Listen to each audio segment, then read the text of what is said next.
Greetings from Nods Gamer and welcome back to my little Amiga project. You join me and Kevin as we're finishing off our Mercs game from the last video. And this time we're going to take a look at the corrosion caused by that Varta battery and see if we can't clear it up once and for all, making sure there's no other problems inside this Amiga. So let's have a look, shall we?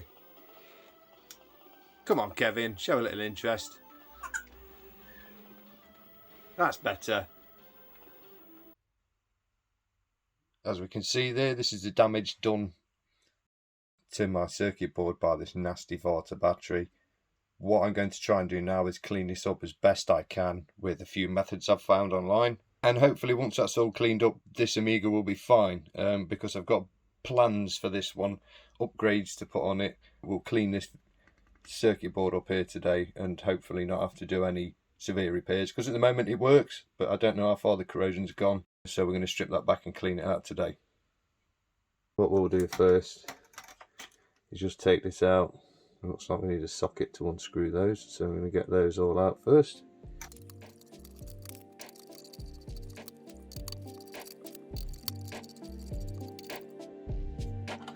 There's quite a few of these.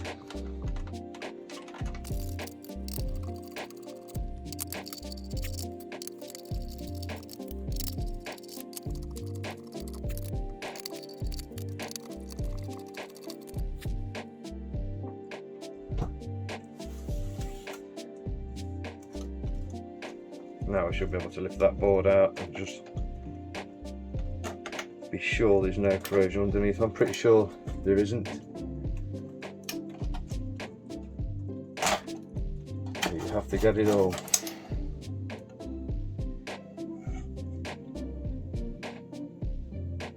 That seems relatively fine. So all that's left to do now is just give this a clean.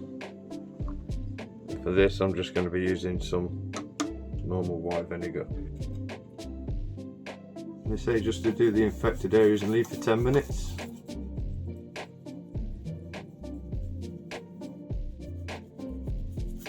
Hopefully this will be enough to cure the disease that is this leaked battery.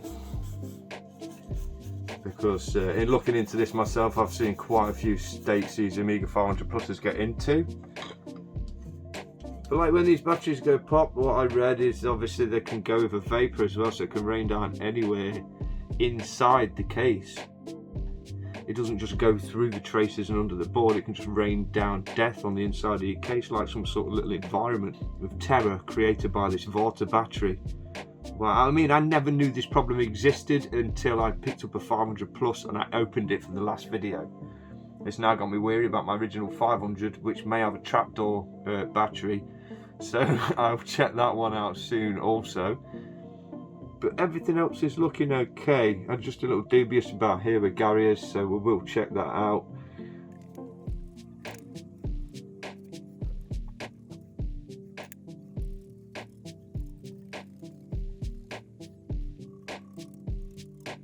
I'm going to use a slightly harsher brush to try and lift some of that up. But I need to work away at this bit here, where obviously where most of the corrosion spilled from the battery, get that away. So I'm going to try and scrape a bit of it off. Be brave, and hopefully not wreck anything in the process.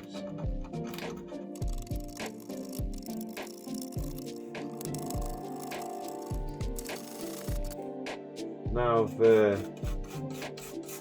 exposed a fresh layer, I might just put another bit of vinegar on there to eat through these last green bits.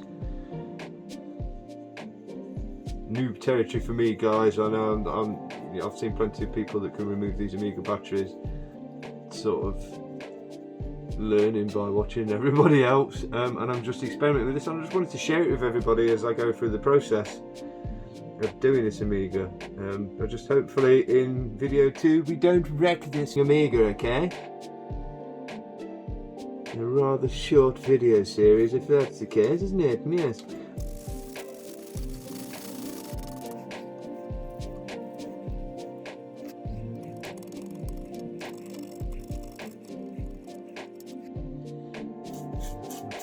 I mean, all the capacitors look really good. I know last time I said let's recap this thing, but if there's nothing wrong with them, man, why bother? They all look fine, nothing looks like it's leaked, nothing looks like it's puffed up, so the capacitors I'm just going to leave as they all look fine.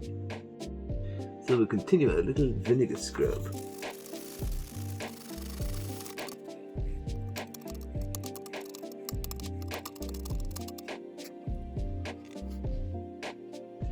We'll leave that wet. Let's just flip that over and check the underside of that board.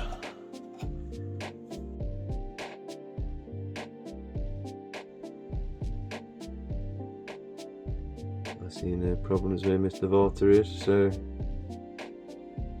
the underside of the board looks good.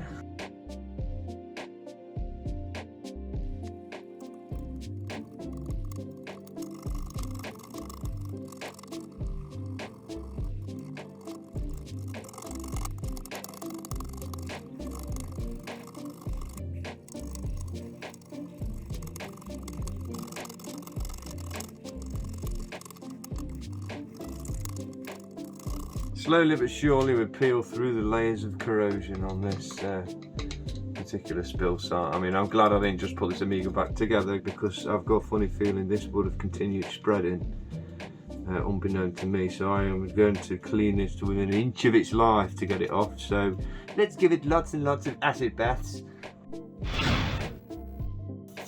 Oh, look at that, more of that green is gone. Oh yes. So we've just got this little bit near the top.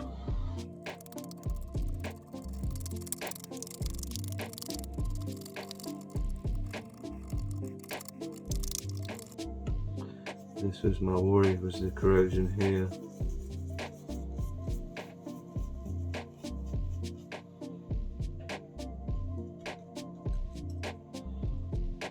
The worry is, will my Amiga still fire up?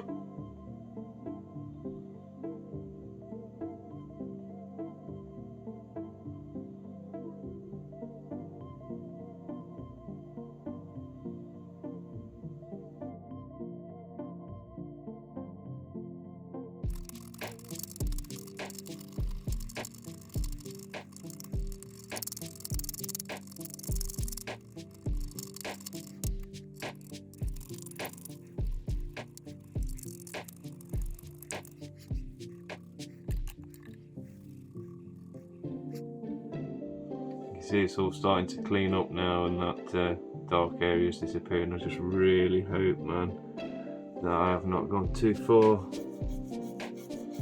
with clean up, because I'm getting dangerously close to where components live.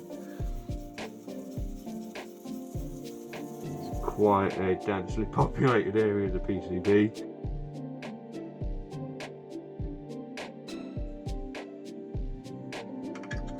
We still have some bright green bits of corrosion.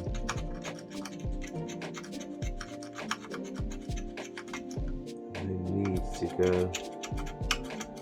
Assuming I've got to get all of it really.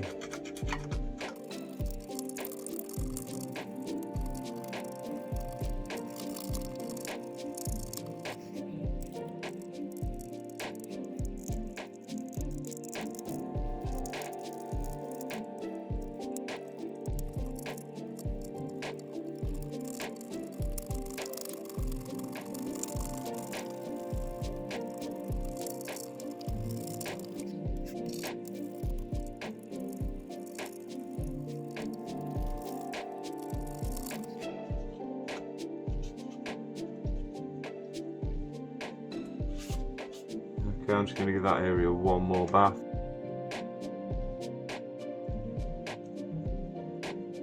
And then we're going to scrub and leave it.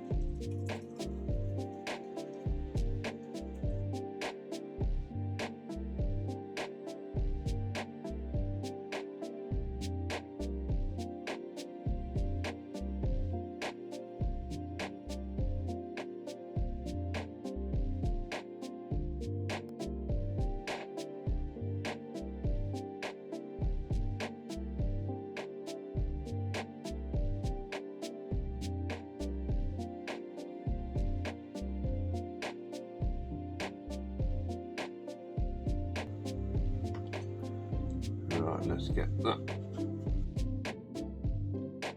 Look at all that green that's come up, man.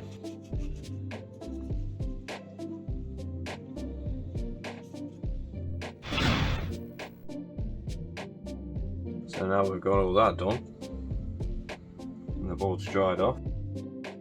Got to remember to clean away all the vinegar you've used and wherever you've used it, otherwise the process will continue. So I'm going to use a bit of IPA that I'll just spill everywhere.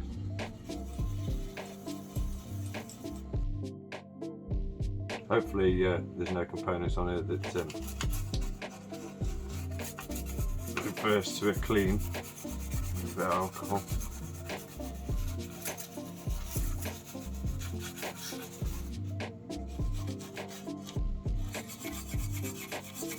I'm just getting done for safety's sake. Don't want no little bits of corrosion I couldn't spot.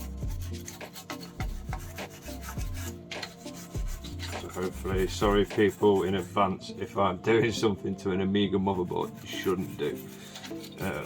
I do have a tendency to take things too far, but I just don't want it to have leaked anywhere else where I can't see, because I can see little green bits appearing in the cap I'm using, so I'm wondering if I am lifting little tiny bits that have just appeared elsewhere.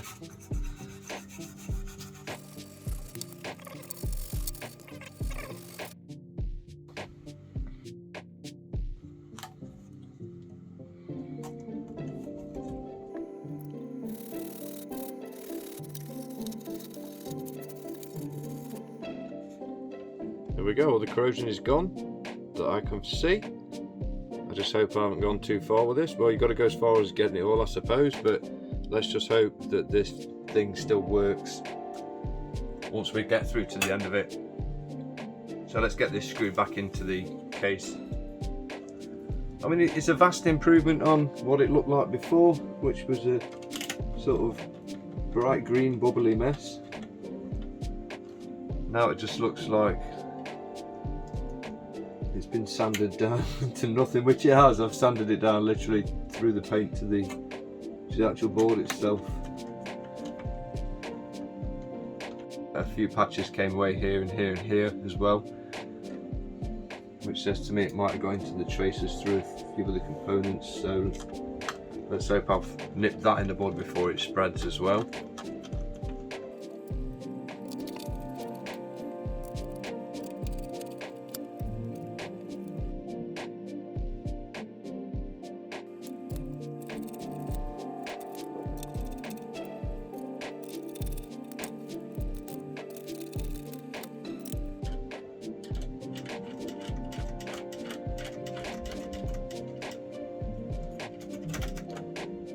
So there we go, that's all that back in.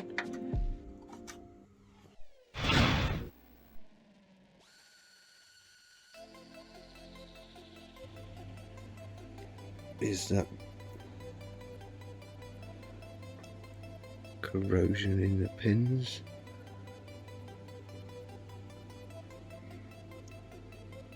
We shall see. So as we can see off the closer inspection, Gary was sick. There was some corrosion in there. Don't know if you can see there's not much on the legs. So Gary himself is okay, but the socket has got some bits of corrosion on the top of the pins. So I'm going to sort that out today and get in here and clean out where I probably missed with my vinegar bath. So before we reassemble, let's just hope you survive. So let's clean him up.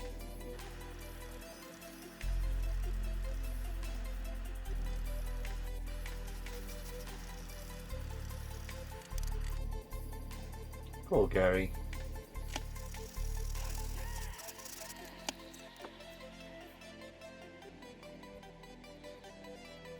Ugh, been leaning on the case, man. Oh.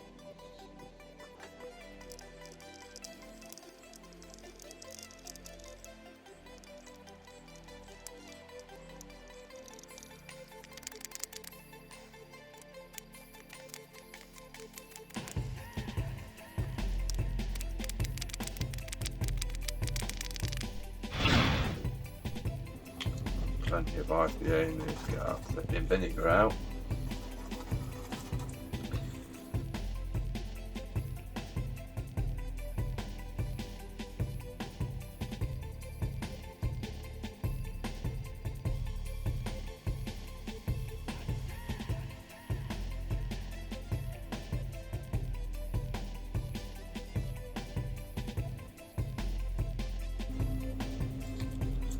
And just continue to rinse the socket out. Make sure there's no trace of the corrosion. And also no trace of that vinegar that we've used as well. That's the last thing I want, is to put this together and have this happen all over again and then infuse it all together. So, overkill. Probably isn't required, but it's what I do, man. Super duper, non-scammer, overkill. Scrubby scrub scrub, scrubbity scrub.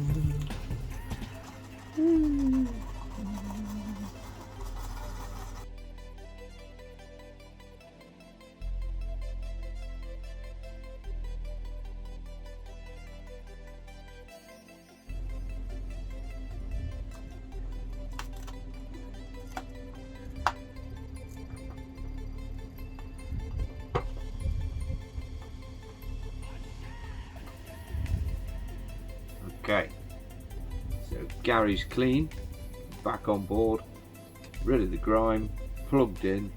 I've put that leg connector back in the block for now. Hopefully it works. If not, Knots Gamer's going to have to learn to solder, and that could be a lengthy video process, as I've only ever done 2 wires in the Game Boy. But for now, I'm just going to leave that to dry out, and then we'll reassemble and see if this still works. Lucky I spotted this close to the end of the reassembly and didn't leave it. Oops, get that drop back into the main case. Learned my lesson with that plastic clip since last time. Well, we've got it open. Got a bit of a surprise for this Amiga while we're open up. If you do live when we power you back on after all this, I have a little gift for you. We have a nice 1 megabyte trapdoor memory for you there. So we'll, I don't know why I'm putting this in now, might as well pop this in. So that should bring my Amiga's total memory up to 2 megabytes. So there's a nice gift for you if you do awake from this terrible leaky battery state. So let's get this all reassembled.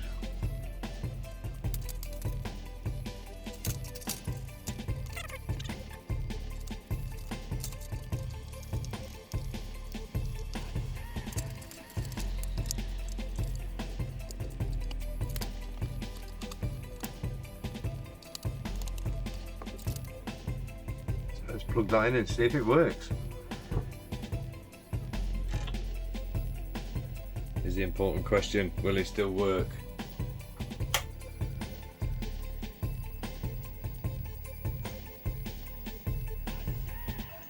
Oh yes, oh yes.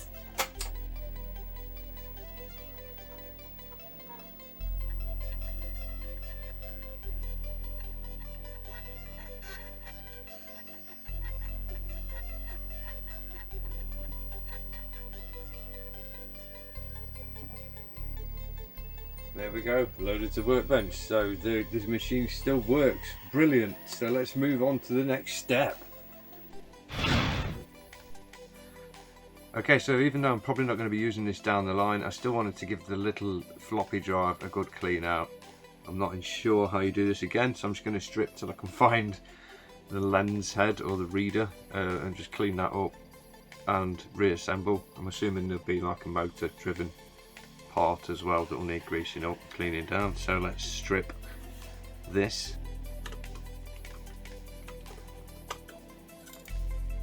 Use just 2 screws and it slides apart. Hopefully, looks like that way.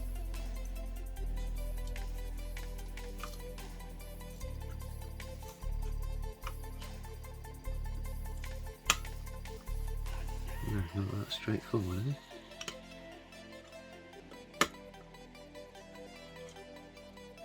Ah, little one on the top. Very tight. Right, got. Oh, should it all come away?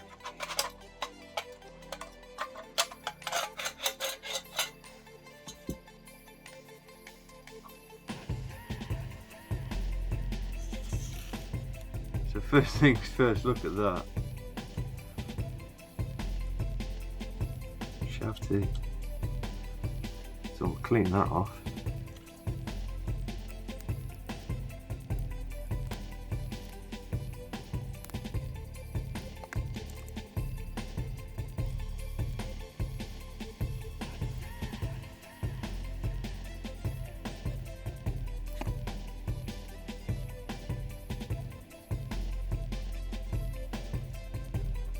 That should make my drive a bit quieter.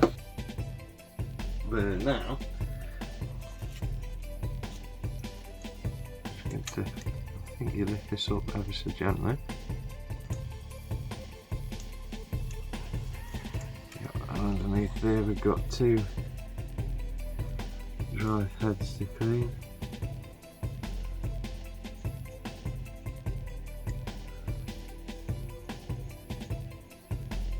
That one looks relatively clean anyway. And one on the underside of there that even I can't see, so I'm just going to give that a quick wipe down. I can see it right in there, right inside where I've got my finger there.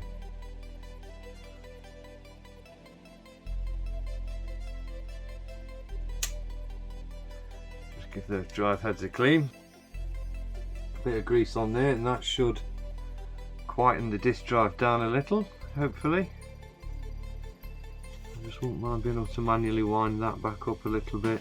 I'm not too sure how now because I've greased it up.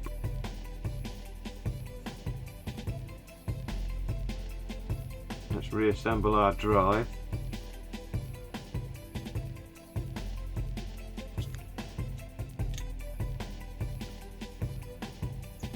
So now that's all done, let's get that back in the case and back inside the Amiga.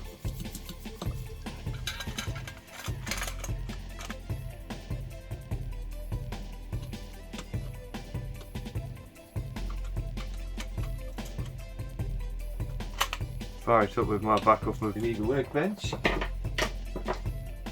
that's just going to get that reassembled into the machine.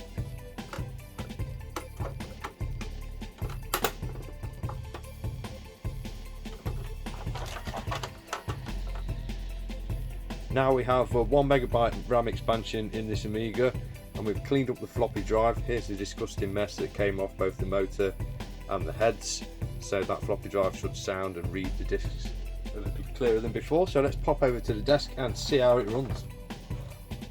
So as you can see, the Amiga still lives. Currently running a disk scrubber to move the floppy drive up and down to just distribute the lubricant that I've applied on there inside the drive. And I can definitely say it does sound a lot quieter than it did.